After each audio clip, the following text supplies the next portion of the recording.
Good to go. Great. Good morning, everybody, and hi, who's here today, and thank you, Leslie, for joining us, and those that unfortunately can't, hopefully you can catch up on this recording. So welcome to Clinical Audit Awareness Week. This is across the whole of the country, but importantly for Sherwood Forest hospitals as well. And we've got a jam-packed week ahead of us, celebrating the wonderful work that we do across clinical audit and improvement in Sherwood Forest hospitals, but really trying to turn up the dial on clinical audit specifically this week, and recognising the opportunities that we've got in Sherwood and what we want to do more of in the future. But before I do that, let me introduce Barbara and Craig, who are both of our two clinical audit and improvement leads in the organisation. So Barbara. Hello, my name is Barbara Uchig and I'm the Quality Improvement Officer. I've been in the trust for 6 years now, started in clinical audit and then joined with QI team 3 years ago.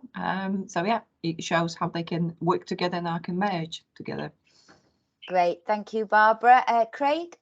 Yeah, morning everyone. So my name is Craig Shaw. I'm also one of the Quality Improvement Audit Officers at the Trust. I've worked here or been in the NHS even for just over 4 years.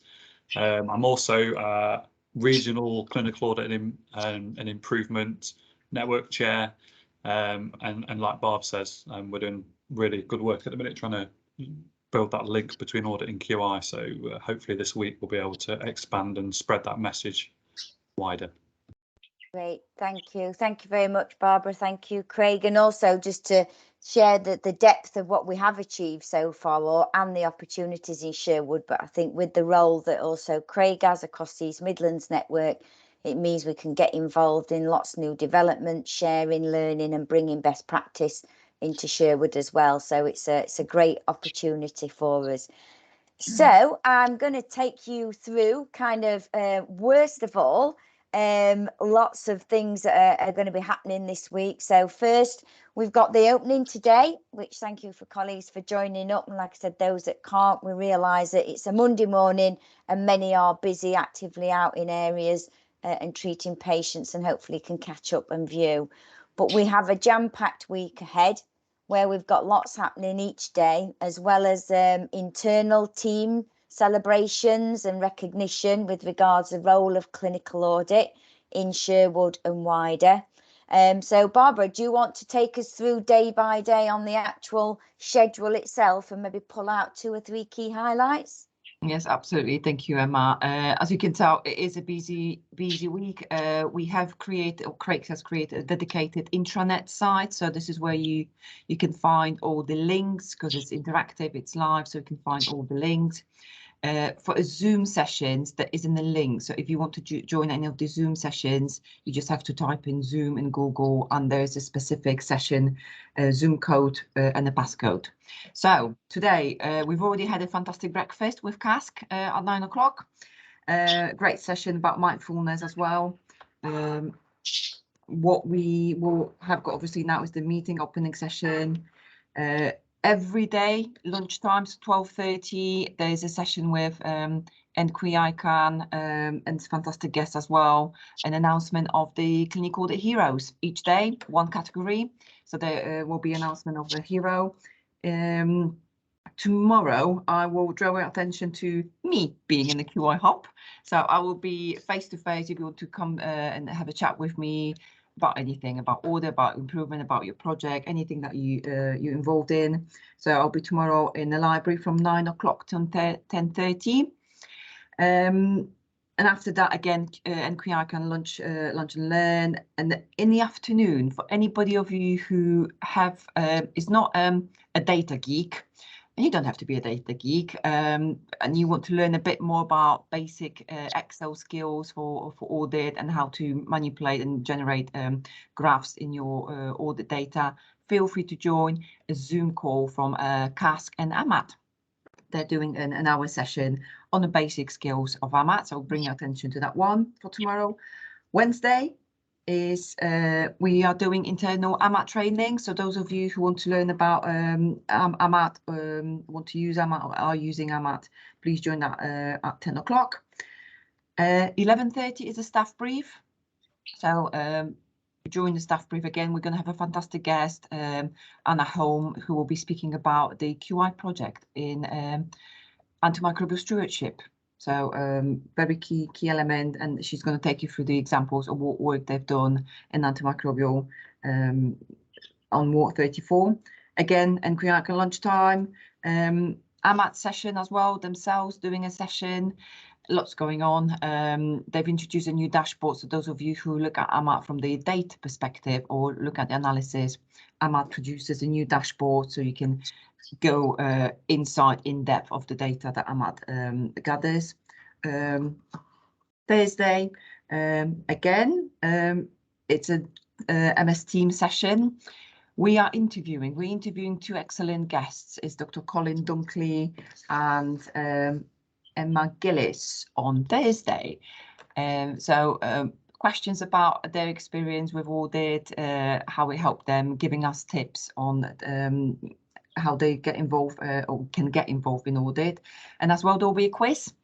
So on Thursday and Friday, there's 2 interview sessions with a quiz. Again, NQI can an announcement of further awards, Clinical Audit Heroes.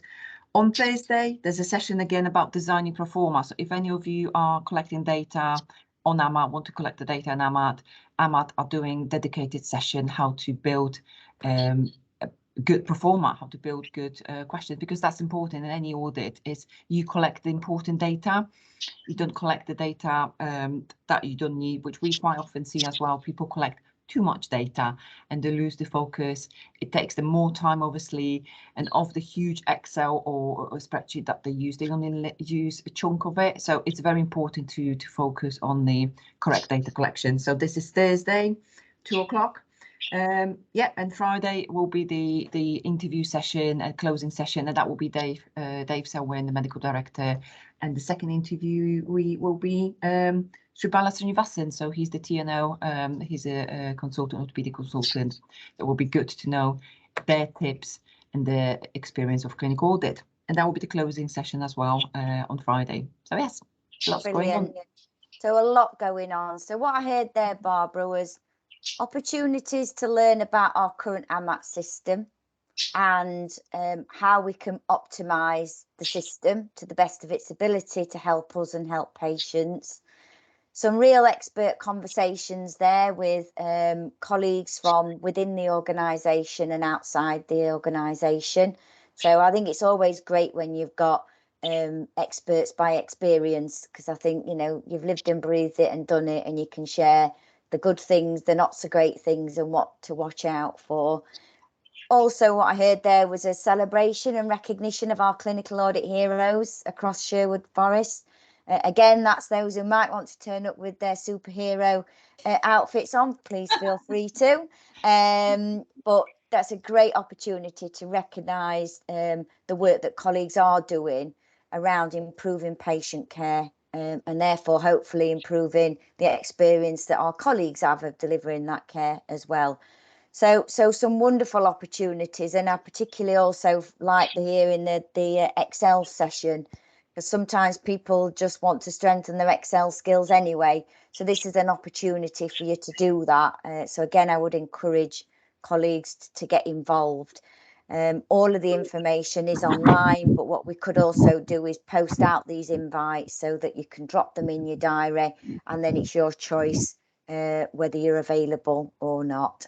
So thank you so much for that, Barbara. So what I thought would be helpful is if I just share a little bit more about me, really, and kind of why am I opening it, what is my experience of clinical audit in health and care. So, and I think that's important because I feel really proud and privileged to open the event this week. And the reason for that is because I started my, I would say, formal NHS career in clinical audit and clinical effectiveness. And what was then, I think we're talking now, I'm going to show my age now, aren't I?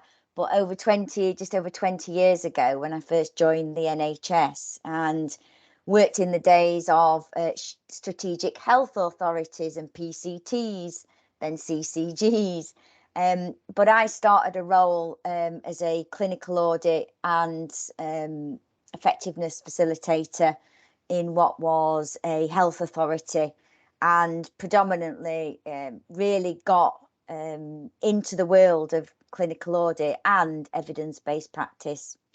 And that was the key thing for me, the evidence-based practice, the guidance of actually what's the best way that we can do things for patients that will give them the best chance in life, whether it's a more healthier life, whether it's preventing an illness, or whether it's about actually just helping someone cope better with what they've been diagnosed with.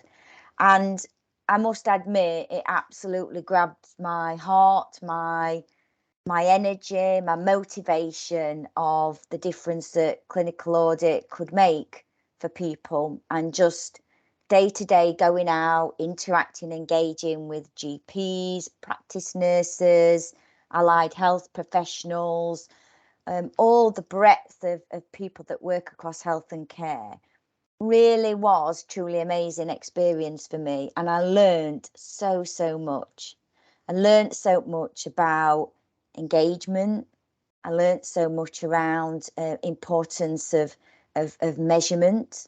I learned so much about gathering data and information, and what Barbara shared earlier is absolutely bang on. Don't collect things that you don't need. Creep sets in, and then you start to lose sight of what you were trying to do in the first place. But be really clear about your why, and be clear about what you are measuring against, because without that, it's not truly clinical audit. And it does need that evidence-based practice, those standards, those indicators that says this is the best way that we believe so far that care can be delivered in its most high quality and safe way. And that's what I learned really. And I spent a good five or 7 years in clinical audit and effectiveness, starting as what was a band 5. So I moved from being a PA and a project officer at a band 4 to a band 5. Someone took a punt on me. I'd never done audit before in my life. And like I said, I just loved it. I embraced it and just loved working with the diverse colleagues that I worked with every day, day in, day out. And one thing I was really passionate about at that time was involving the public and patients. How do we get publics and patients involved in what we're doing? And the breadth across clinical audit and effectiveness. And it was at that point working in what one was primary care trust, moving from health authorities, that I loved introducing the first clinical audit patient panel, is what we called it. And it was a group of members of the public. Some were patients, some were just members of the public and the local communities that wanted to get involved in making a difference for people who live in their communities by participating in clinical audit, by participating in opportunities around service evaluation, but really using them as advocates, champions and friends. And it was wonderful just to get the breadth of what was professional colleagues doing the day job every day, but then members of the public and patients by experience of helping us keep improving the care that we delivered. And that again felt amazing. And we got to the point of spreading the whole of our clinical audit and effectiveness programme across Sheffield, and managing that and overseeing that and supporting all of the different provider organisations, whether it was acute care, community care, primary care, independent. It was a great opportunity, and I always do look back on my career in clinical audit and effectiveness and think that was my stepping stone into who and what I do today. And what I mean by that, it is about always trying to do the best for the patient, always looking to try and improve what we do, very person-centered approach, collaboration. So we can't do it alone. We need to work together and support each other and use each other's skills and expertise to do that. But at the end of the day, what we're doing is making a difference in a person's life.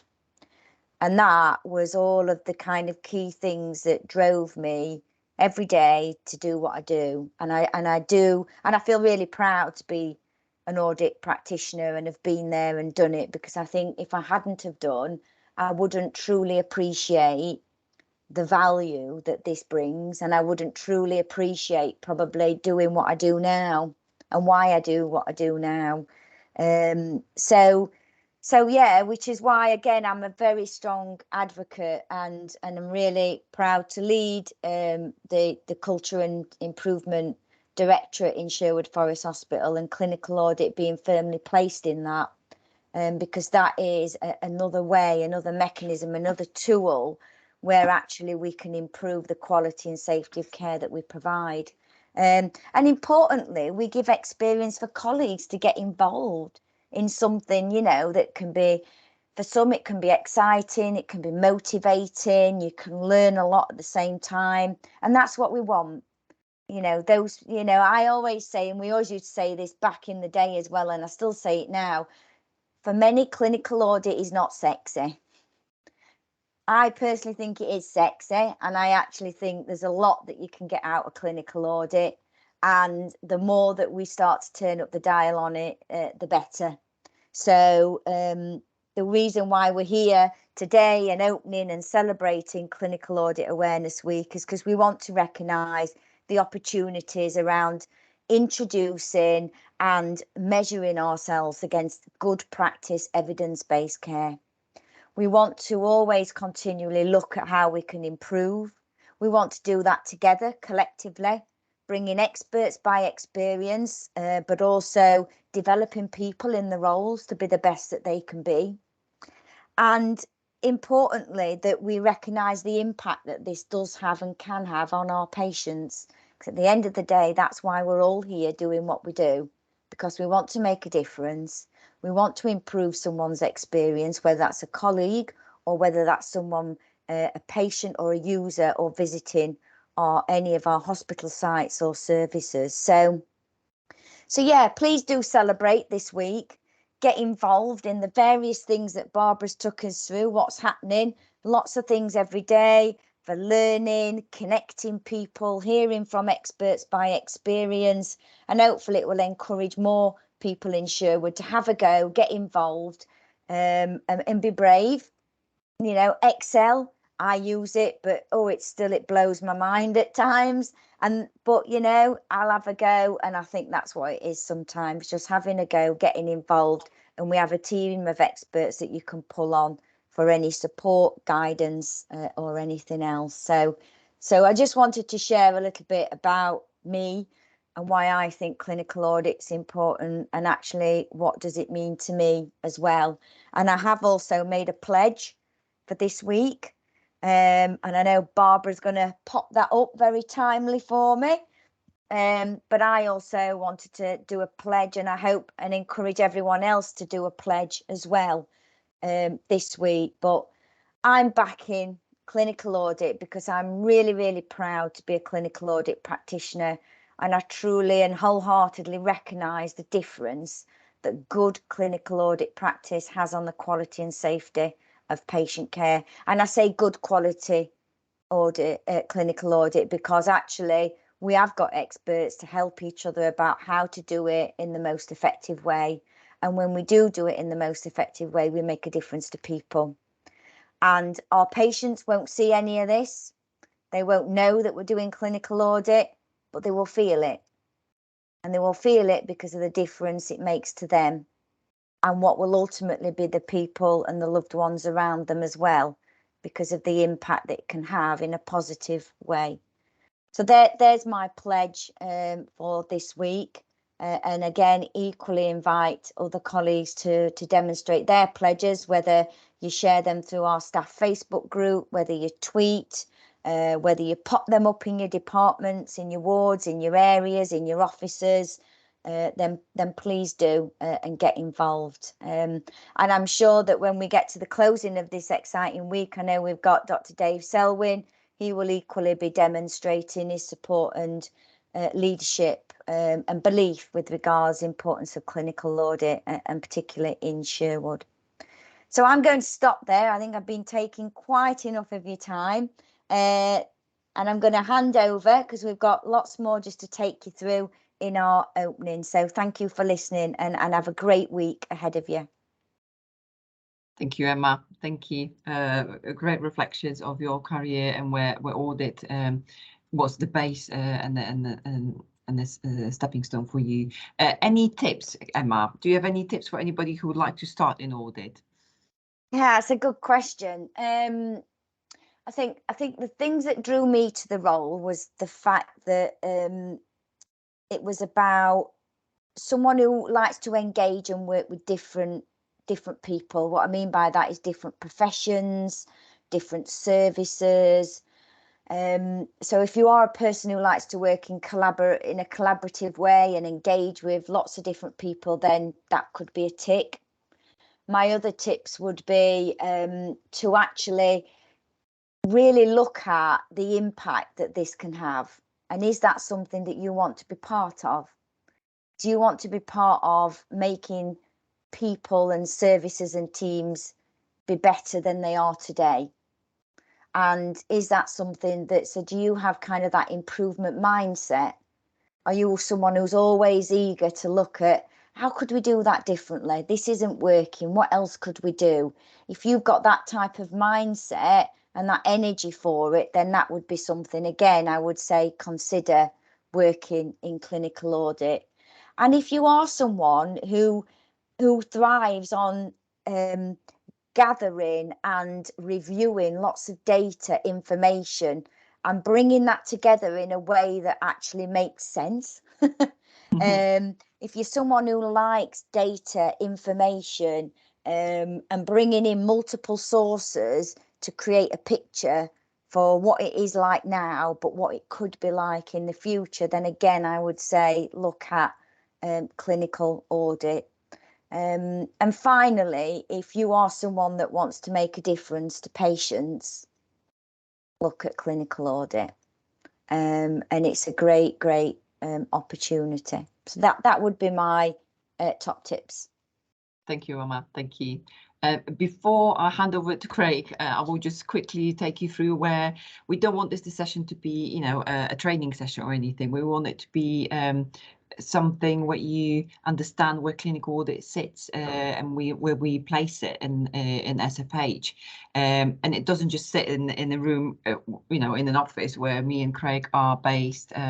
It is part of the quality strategy. So we do have a SFH quality strategy for 22-25.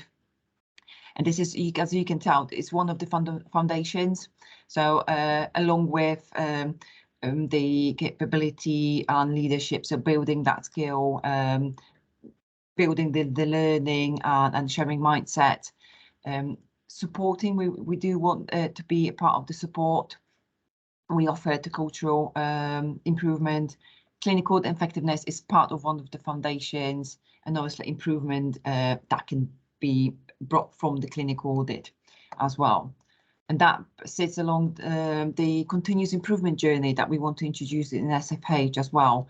So we have put six points in the journey, and some of them, as you can see, number 2 is clinical audit. So that is part of the continuous improvement journey. So this is how they link together.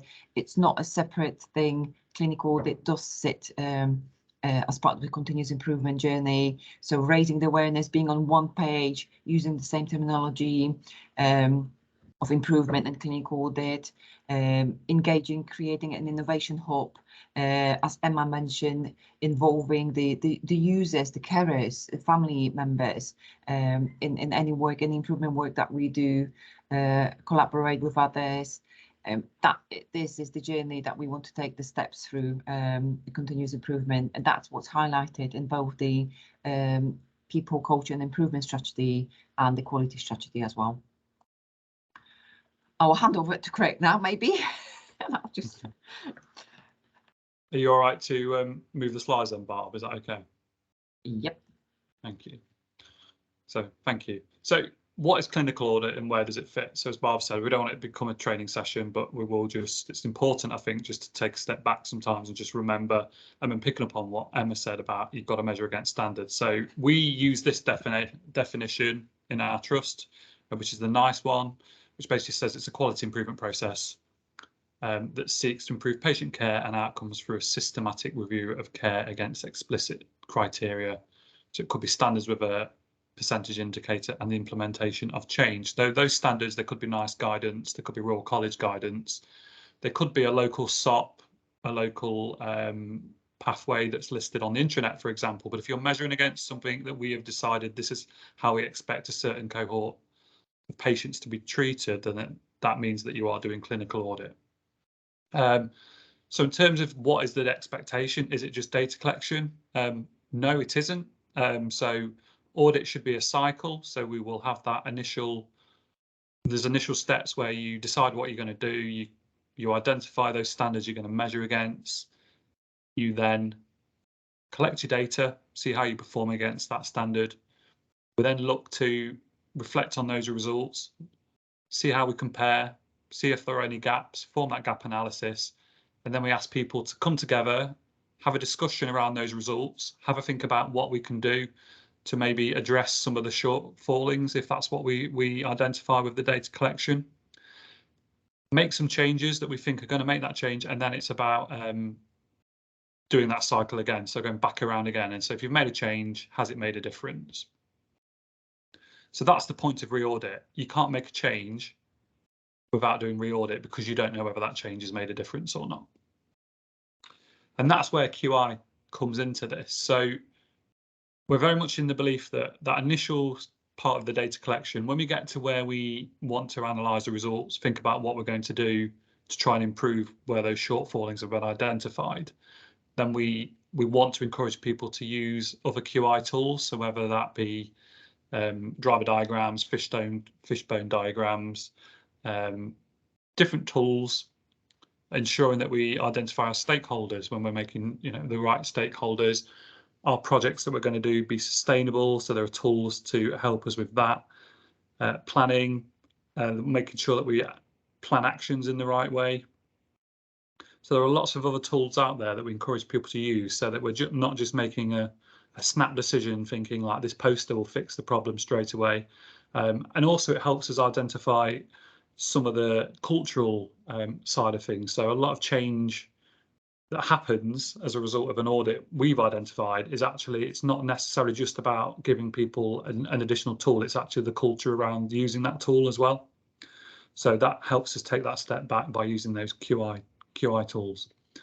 And there's a couple of other ways that audit is used at the minute that's going on in the trust. So there's ward accreditation ongoing, and also Pathway to Excellence, and also nursing metrics. And they both use, and Pathway to Excellence is an accreditation scheme basically that we're working towards in the trust. And they also use that methodology. They pick up on some of the outcomes from the trust-wide audits as well. Next slide. Now this is a very busy slide, so I apologise. And we can make it available afterwards. Maybe we'll post a link to it in the chat if we can. But what this tries to achieve is, in the middle there, we have that quality improvement, or QI, and then it illustrates how QI links into all these other types of, I suppose, improvement, for want of a better word. So you've got audit, we've got research that we see, collects data but uses it differently. We've got clinical transformation, and then we've also got service evaluation. So service evaluation, we're trying to establish how we're performing. It isn't necessarily against the standard. It's just, well, how do we perform in the way that we treat this particular cohort of patients? And again, that can be used. So in terms of how that feeds into the wider QI agenda, we can use that data to then inform us where we need to make those changes. And that's the point where we then go and use those QI tools, that kind of tool belt that we've got of different things we can use. Same with audit there, gives us that opportunity to identify where we might need to make improvements. And audit for QI provides that measurement. So we'd almost say that audit is your baseline for that quality improvement project that happens. In terms of research, so it might raise, QI might raise questions about best practice. But also research, we can use research to help test whether an intervention's proven elsewhere. So sometimes, I suppose, with a clinical trial, it might be carried out in isolated sites, and that using that QI method can actually, or using research, can help us understand whether that QI project can be rolled out on a bigger scale. I suppose the most recent example would be the vaccine against COVID. So, you know, how research feeds into QI. And then also clinical transformation. So that's the idea of giving staff the skills, I guess. And that's how that feeds into QI, but also QI allows you to do those small scale tests. So we always ask that we do small PDSA cycles, so plan, do, study, act. So there's small cyclical cycles that we can undo. If the change we make doesn't work, then we can undo it and try something differently. We always have to include this because this is one of our favourite slides. So the lovely Palestinian proverb, you can't fatten a cow by weighing it. So this really comes back to the message that Emma you know, portrayed to us at the start around you've got to collect data, make sure you don't collect too much data, collect the right amount, but also it's not just about collecting data, it's all about doing something with it. So it's not just, it is about measurement, or isn't about measurement rather, but it's also about knowing that change is an improvement. So we might collect that data before the improvement project, but we certainly need to collect it afterwards as well. And then this slide, this is the model for improvement. So on the right hand side, when we're doing a QI project, we kind of ask those 3 questions of ourselves. So that what are we trying to accomplish? So what's the problem we're trying to solve? Then how do we know it's the changes and improvement, and what changes can we make that result in that improvement we seek? And that underpins that relationship that I mentioned between audit and QI. So we'd do an audit and then we'd undertake that QI project using that model for improvement. And then once we've done that, we'd go back and do that re-audit to check that the changes or the improvements that we've hopefully made are there. And then also we might continue to collect that data to make sure that change is sustained, because quite regularly you make a change and actually after sort of 6 months time, that change wasn't as embedded as you thought it was, and people might have started resorting to the way they worked previously. So it's really good also, as well as collecting that data to check you've improved, is to also make sure that change is sustainable as well, and it continues to become kind of the work that we would normally do rather than it just being that short period of time. Absolutely, thank you, Craig. That really shows the link between clinical audit and QI, and it's our example as well. We used to be, we are clinical audit officers as well, and we are QI officers as well. So that shows how we both linked. We just wanted to highlight to you any opportunity of us being out there, so you can ask, obviously, except for emailing us, you can come to the Improvement Hub. So a year ago, we've opened an Improvement Hub in the library. We do try to be there on Tuesday and Thursdays afternoons. So if you want to come pop round and chat to us about anything, any project. And at Newark, we will be every last Wednesday of the month. And MCH, we have to clarify that yet, but it will be announced on the internet what days will be at the MCH. So this is an opportunity basically for any of you to come with the current project, with anything in mind, any confusion or anything that you want to clarify. Do come to us. We are here to help you, to guide you, as Emma said, to help you understand maybe your data, or to help you guide you what tools to use, to design from the start of designing a project to helping you out with the final results as well. There is clinical audit training. This session is not meant to be any training, so I hope it's not. We've made it easier, so it's electronic. It's on the Sherwood Academy. So at any point, you can do that training. And we want to also point you to an external element. So sometimes we collect the data, but sometimes the data already exists. As a trust, we do participate in national audits, and you can do a benchmarking, so you can compare how we perform as a trust against other trusts. And there's a fantastic way HQIP have got on the website, a benchmarking website, where you can literally view, I think, 21 national audits at the minute. They're building it because there's about 60 national audits, so they're slowly building it up. But you can clearly see where SFH is performing against other trusts. It's very interesting to see, and this could be a source of any audit that you're thinking about, or improvement project as well. Finding out how we're performing, how we perform on the reports from 21, maybe 22, and generate an idea of clinical audit. And then there's another website as well for Model Hospital with all the give data. Get it right first time, very key element.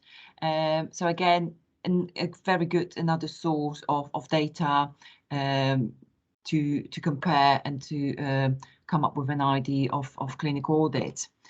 And just wanted to highlight to you what happens on the national scene. So it's not just us, not on the local level. If you are involved, and I know some of you are involved in data collection at national audit, and if you are interested, national audits also start mentioning QI. They have got dedicated websites as well. This is where they create the link between clinical audit and QI. So it's the Royal College of Emergency Medicine. They have got a dedicated one. So it's worth going onto the website. They also have got tools, so it's not just the tools that we provide, that they've got excellent tools as well. So if you want to get involved nationally, by all means, it's out there.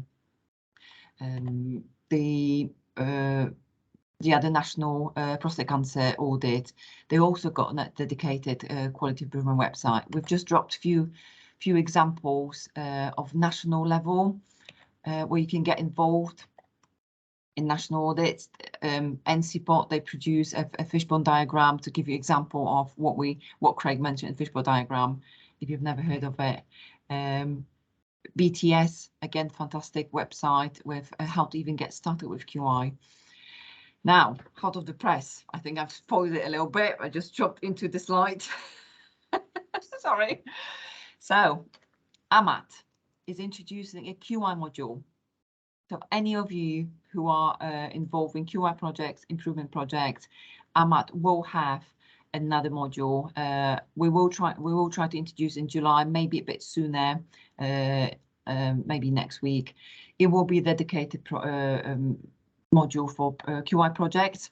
So you will be able to register your project, to take you through 6 simple steps of QI improvement stages, as listed there. So from the start out to define and scope, measure and understand, design and plan. So this is the PDSA cycles that Craig mentioned, implementation and the sustainability. So this is a dedicated QI. So if you've never been involved in improvement project, this is an excellent tool that will take you step by step. It will have the pre-downloaded tools as well, and it's all in one place. And AmaT, as you know, those familiar with AmaT already, it's a place where we use it as a library. People can just go into AmaT, see what's happening in medicine, in surgery, ED, what projects are currently happening, and this will help you as well to get involved and get connections, collaborate with other teams as well. So looking forward to it. I'm not going to reveal all the secrets yet because it will be a separate sessions around QI. But yeah, this is just to highlight to you, this is coming.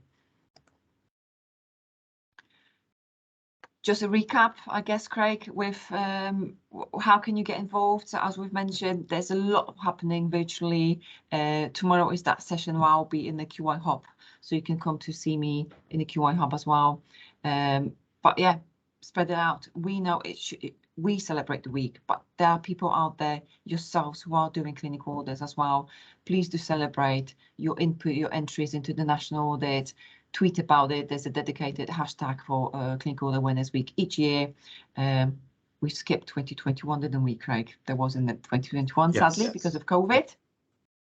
It has spoiled many things. Pledge cards, so the one that Emma used on the intranet, it's from CAASC, so they do the pledge cards. On the intranet, there's a link to CAASC website. If you want to do a pledge card, by all means, come to the office and we can share one with you. I've shared some of them in the Trust headquarters as well. And please remember to join the sessions on Thursday and Friday for a quiz. It's not going to be difficult, I'll tell you now. I'm not going to reveal the answers, but it will be a fun quiz. And obviously listen to the interviews of people. And this is us. Great stuff. Thank you. So yeah, so what a week ahead. And there's a great picture there and showing you all of the clinical audit and improvement team in Sherwood. So lots of things to get involved in this week. We will keep circulating the information out to all areas, providing the links, the invitations. So please do encourage each other to take a little bit of time out. We will aim to record sessions so colleagues can catch up as well, because we know that not everyone can join live, but please do encourage others and be kind to yourself. It's okay to take 30, 45 minutes out of a day just to go and hear something new, learn something new, or get involved in supporting something that you're very passionate about. So, so have a great week, everybody. And I hope that you enjoy it, and please give us the feedback about how we can do it better next time. Because we're always looking to learn ourselves, but some great opportunities ahead. Craig, Barbara, is there anything else you'd like to say before we bring it to a close? Do you know what? I just had one question, Emma. Yeah. That's all right. Yeah. Point to you as well. So there's a session being run tomorrow, one of the lunch and learn sessions around patient advocacy and their involvement in audit. And I know that's something that you're really passionate about, patient involvement. So how can we, because I know understandably there's a lot of question marks being raised, I think, around why we're not better at that in terms of audit anyway. So have you got any tips or how we could start doing that at Sherwood? Yeah, so it is a good question, because often patient involvement can be like a tick box or a tokenism, whereas actually we need to flip it and actually be really clear about our why. Why do we want citizens and patients involved in what we're doing? And what we're doing is we're trying to keep continually improving as an organisation. So why do we want them there? So I think we have to all be really clear and have a shared why of what value citizens and experts by experience bring to something that we might be doing to make things better. I think the next tip for me would be those, if we're clear on our why, we're able then to go out and communicate that in a meaningful, effective way to encourage and attract people to be part of that. I think the second thing for me would be, let's then equip those citizens and those patients with the insight and a basic foundation level of skills of what clinical audit, quality improvement is. Let's give them that basic. So, for example, what we did is we gave them a day introductory into what's clinical audit, and we covered evidence-based research, standards, best practice, and the audit methodology and approach. So it gave them, and at that point they could still say, I don't want to do this because actually it's not what I thought it were going to be. So I think we've also got to educate and support those who we attract to have an interest in being part of it. And then it's momentum. So then for me, the top tip would be keep involving the citizens and the patients. Don't stop. Don't do it once and then give them something at the end. Keep them involved. Keep them interested. Update them on the progress that you're making. Update them on where you're at. And always be clear about what their role is in it. And the audit team to be clear of what's my role and what's the role of a citizen and or a patient by experience in there. So I think it's about doing all of that first before you even get on that journey, because it's about setting expectations of each other. It's about being clear of your why, and then being able to, from that, demonstrate that what added value it has or has not brought. So it is really stripping it back to those basics. Yeah, I think that's important. But I equally think that's important when we look to attract and recruit members of the public to it, of what's their vested interest? Is their why the same as ours? Or is there another reason for their why? And that's when we have to make a judgment call of, well, do we actually think then this is going to be a productive partnership or not? So there's got to be correlation of each other's whys, and that goes from either being a colleague or a team or a service and patients and citizens. So those would be some of my top tips. Thank you. Welcome. Excellent. Thank you. Okay, have a great week, everybody, and please keep raising awareness of Clinical Audit Awareness Week, happening all the way through to Friday. Celebrate, get involved, and have a great time. Thank you for everyone's time. Take care. Thanks. Thanks everybody. Thank you. Bye bye.